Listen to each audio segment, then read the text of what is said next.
Rush Limbaugh was on Fox and Friends this morning, and he weighed in on what's happening in Egypt, even though he doesn't know anything about international politics, or for that matter, he doesn't know anything about politics in the United States. But somehow he got off topic and started discussing Israel-Palestine, and then he left us with this gem, which is the biggest case of projection I've ever heard. Let's listen. Nothing changes. This is all it's all part and parcel of the pattern of events. I mean, look at all the work Clinton and Arafat did. Why? It didn't matter a whit, did it? Look at all the work Jimmy Carter did. It didn't matter a whit, did it?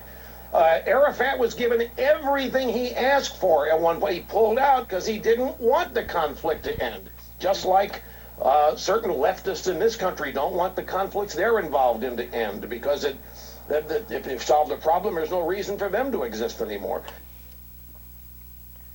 That really is the biggest case of projection ever. And it's not even conjecture. I mean, here, I'll give you a couple of examples. So look at the situation in Israel-Palestine, for example. The Likud party, which is considered the center-right party in Israel with Benjamin Netanyahu, who's the head, right?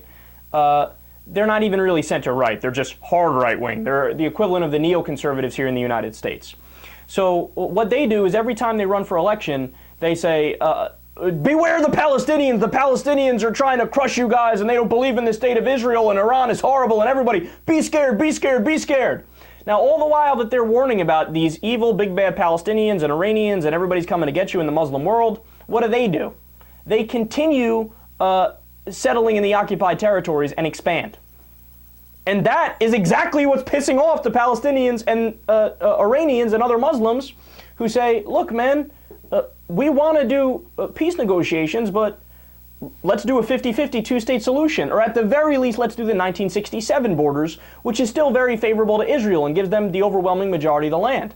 But the Likud party says, no 50-50, no 1967 borders.